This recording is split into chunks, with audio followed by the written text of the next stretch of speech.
하나님이 이 시간 임재하시는 줄 믿습니다. 주님의 임재에 빠지게 하여 주옵시고 주님의 임재에 함께하게 하여 주옵소서.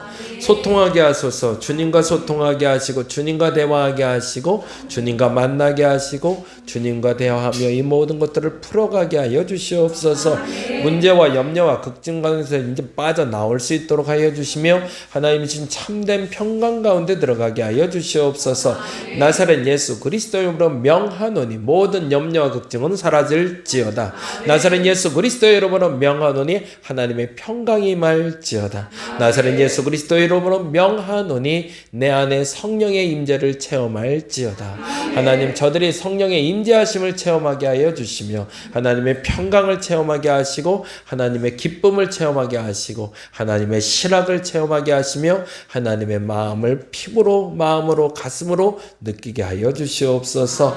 우리의 예배 가운데 주께서 그렇게 임재하실 줄로 믿습니다. 하나님과 동행하며 하나님을 만나고 하나님의 기쁨이 되고 하나님의 소망이 되게 하여 주시옵소서.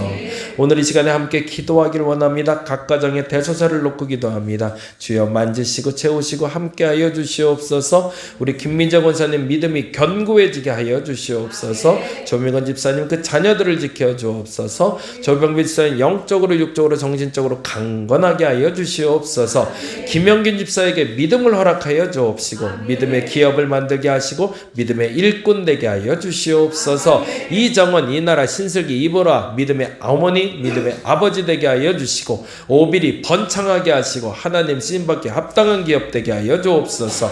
조성도 권사님 5월 4일날 수술하게 됩니다. 하나님 완치될 수 있도록 하여 주시고 이왕이면 수술하지 않고도 깨끗이 나오면 더 좋겠는데 하나님 그 길을 열어 주시옵소서. 지혜린 청년의 건강을 지켜 주옵소서. 모쪼록 그 몸에 품고 있는 모든 악한 것들이 예수 그리스도의 이름으로 깨끗이 낫게 하여 주시옵소서. 지경구 권사님 어머니 윤영성 어르신을 놓고 기도합니다. 마지막 순간에 하나님 그 손 잡아 주시옵소서. 그리고 그 마지막 순간에 후회가 없게 하여 주시옵소서.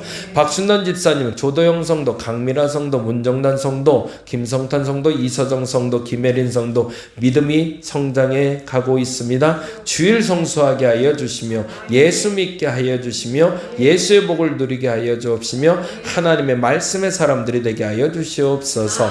강신화 권사님, 윤신자 권사님의 건강을 지켜주시고 모쪼록 교회 어른으로서의 그 마지막 자리까지 끝까지 지키게 하여 주옵소서.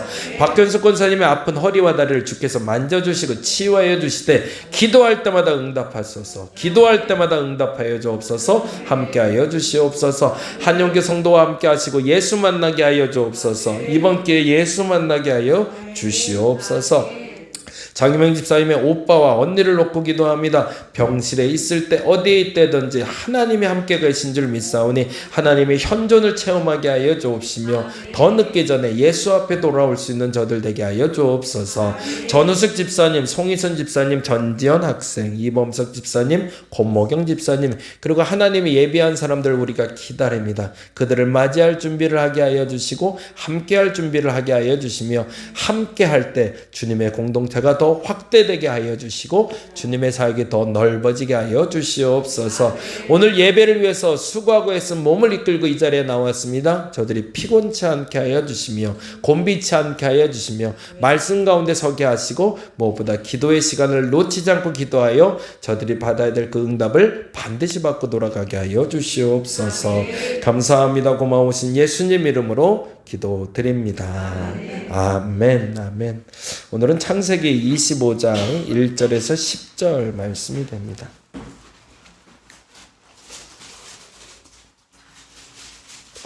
창세기 25장 1절에서 10절.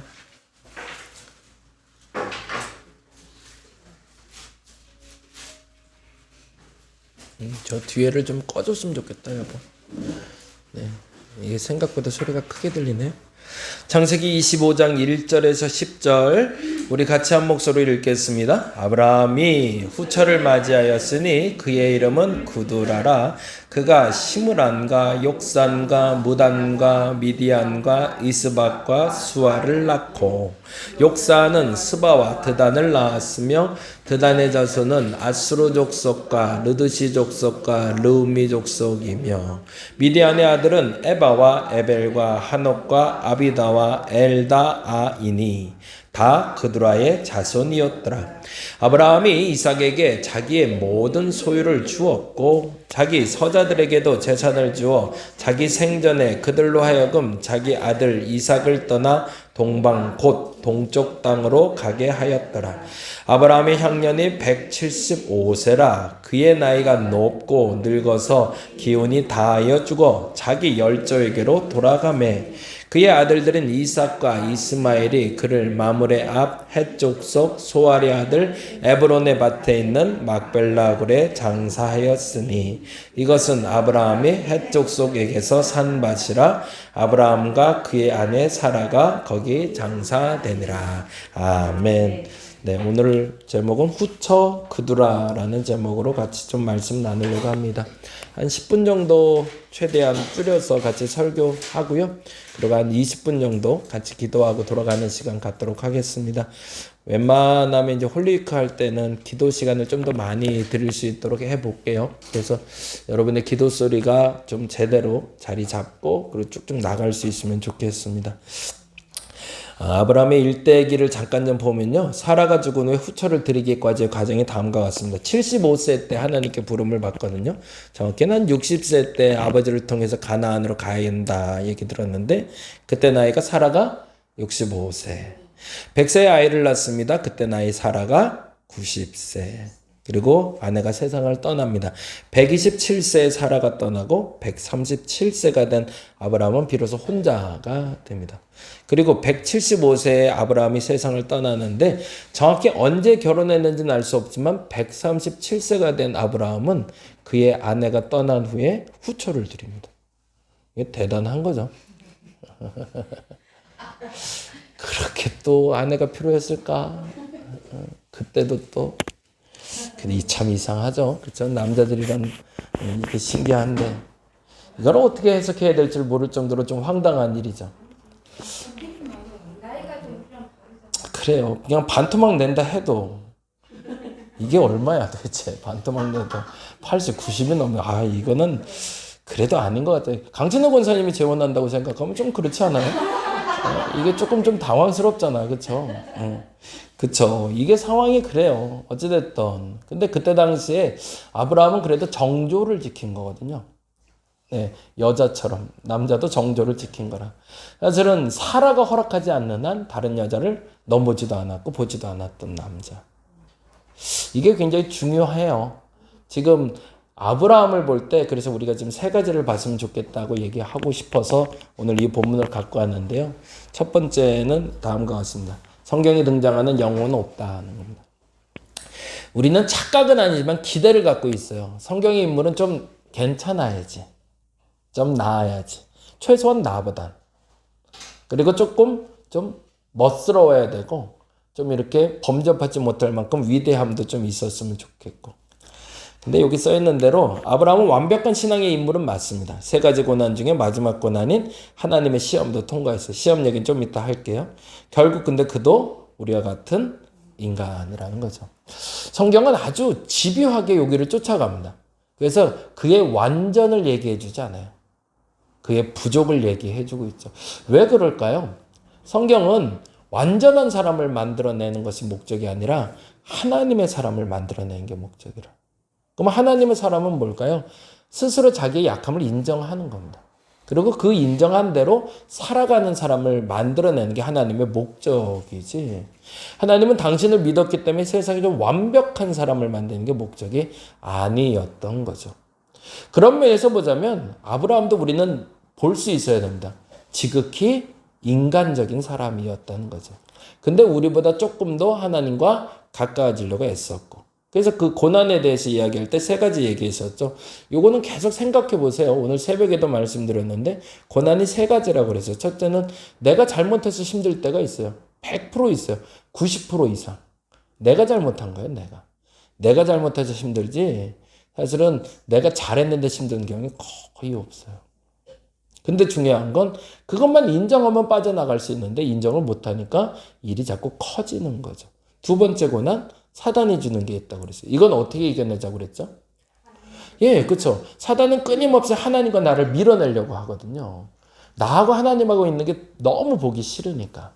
그럼 우리는 어떻게 해야 된다? 떨어지지 않으려고 했어야 되는 거죠.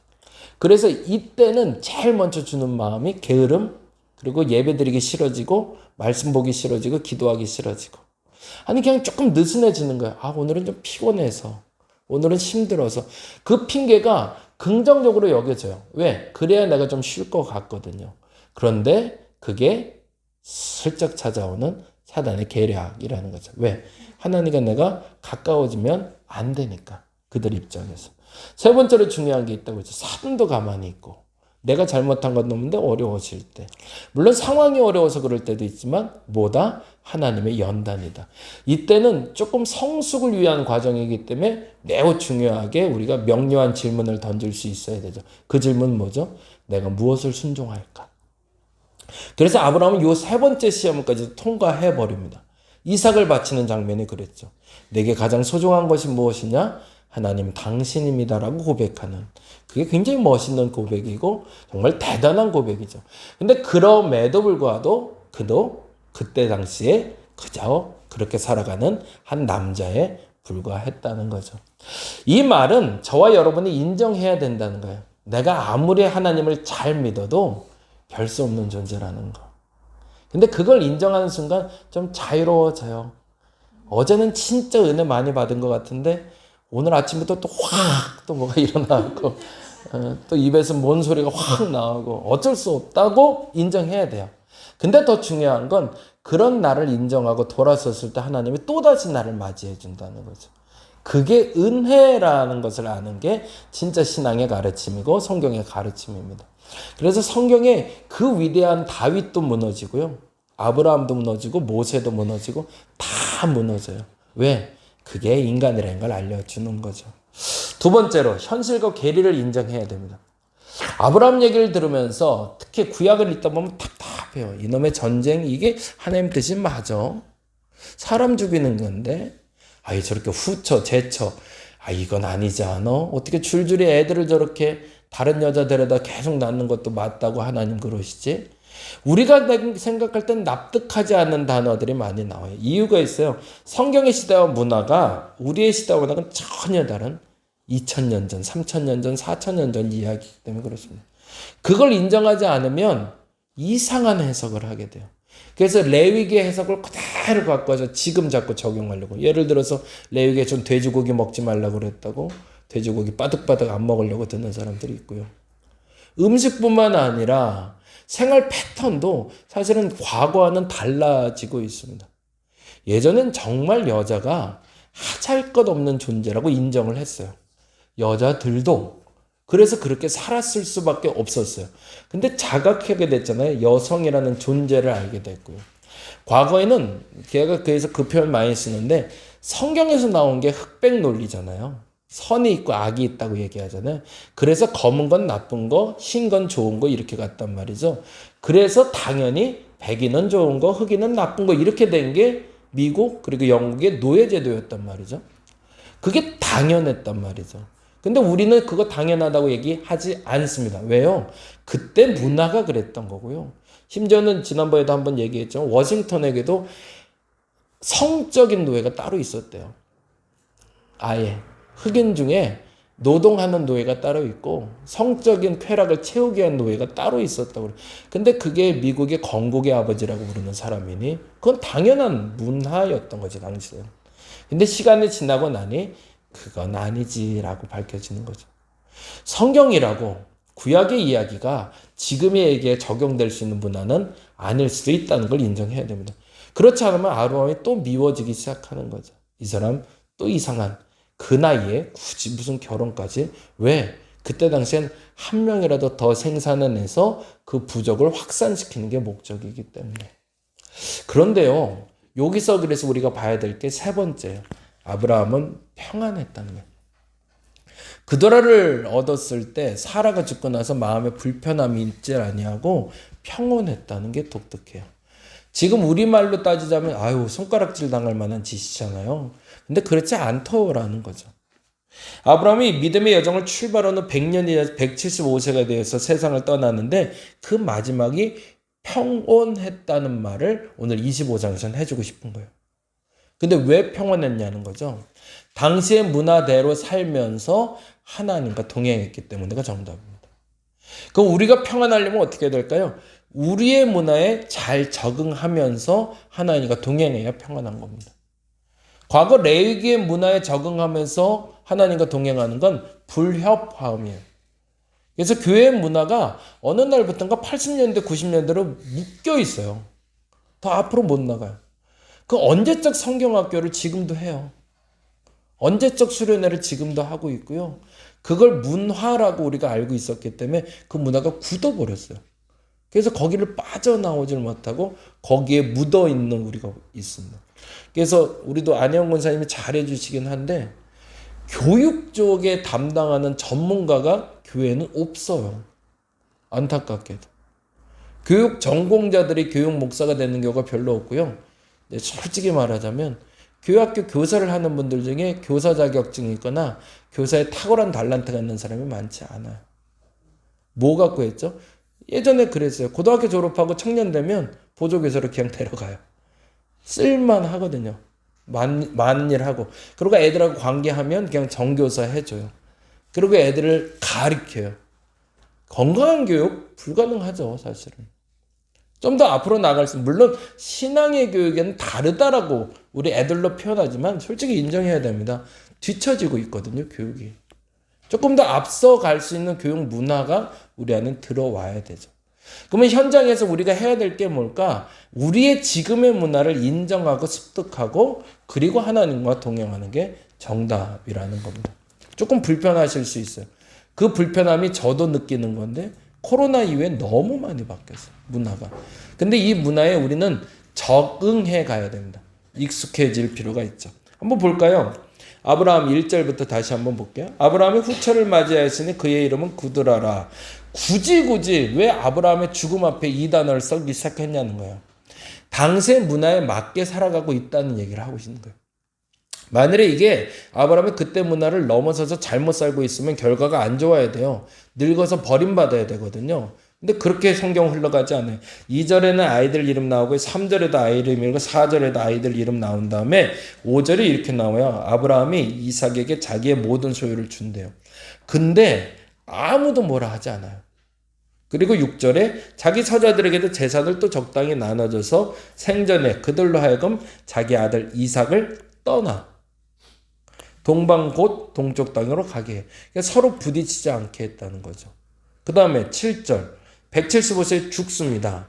그런데 8절에 열조로 돌아갈 때 9절에 누가 같이 하는지가 중요해요. 누가 같이 하죠? 그의 아들 이삭과가 아니에요. 그의 아들들인 이삭과 이스마엘이 같이 서 있어요. 이건 대단한 거죠. 그가 죽으면서 버림받았던 이스마엘이 다시 돌아왔다는 거예요. 그래서 그 마지막 장례를 평안하게 치러주고 있어요. 이건 기가 막힌 거죠. 그리고 나서 이렇게 얘기합니다. 10절 이것은 아브라함의 헷 족속에서 산 밭이라 아브라함과 그의 아내 그두라가 거기 있더라가 아니라 사라에게 장사되는 것으로 마감되고 있습니다. 오늘 본문의 요점은 두 가지예요. 첫째는 지금 우리 문화를 알아야 된다는 거예요. 과거의 문화가 아니라 과거의 그 문화에 습득하려고 했으면 말고 지금 문화를 우리가 빨리 습득하려고 했어야 된다는 거. 그리고 또 하나 그 문화를 습득하면서 뭘 해야 된다? 하나님과 동행해야 한다는 겁니다. 그래서 오늘은 이렇게 기도했으면 좋겠습니다. 두 가지인데 첫째, 성경은 영웅들의 이야기가 아닌 신앙인들의 이야기라는 사실을 인정하게 하여 주옵소서. 뛰어난 사람을 만드는 게 아니에요. 하나님과 동행하는 사람을 만드는 거죠. 참된 평안이란 뭘까요? 지금 내게 주어진 이 상황의 문화에 익숙해지는 겁니다. 그 불편함을 벗어나 과거에 내가 알고 있었던 그 문화를 벗어나 지금 앞서가고 있는 그 문화를 나의 문화로 품을 수 있을 때 진정한 평안이 여러분에게 찾아올 겁니다. 오늘 이 두 가지를 같이 기도하고 돌아갔으면 좋겠습니다. 첫째는 하나님은 영웅 만드는 게 목적이 아니라 신앙인 만드는 게 목적이다. 하나님과 동행하는 사람. 그러면 내가 어떻게 하나님과 동행해야 될까? 두 번째, 내가 살아가는 이 땅의 문화는 어떤 문화일까? 이질적이지 않고 익숙해져서 그 문화를 오히려 앞서갈 수 있는 저와 여러분 되시기를 간절히 바랍니다. 함께 기도할 건데요. 오늘 이 시간 기도할 때 두 가지로 오늘은 기도합니다. 첫째, 하나님, 내가 영웅이 아니라 신앙인이 되게 하옵소서. 뛰어난 사람이 되기보다 하나님과 동행하는 사람이 되게 하옵소서. 과거의, 현재의, 미래의 문화가 아니라 오늘 나의 문화에 익숙해서 하나님 주시는 참된 평안을 누리게 해달라고. 우리 다 같이 기도하며 돌아가도록 하겠습니다. 다 같이 기도하겠습니다. 하나님, 오늘 이 시간에 임하여 주옵소서.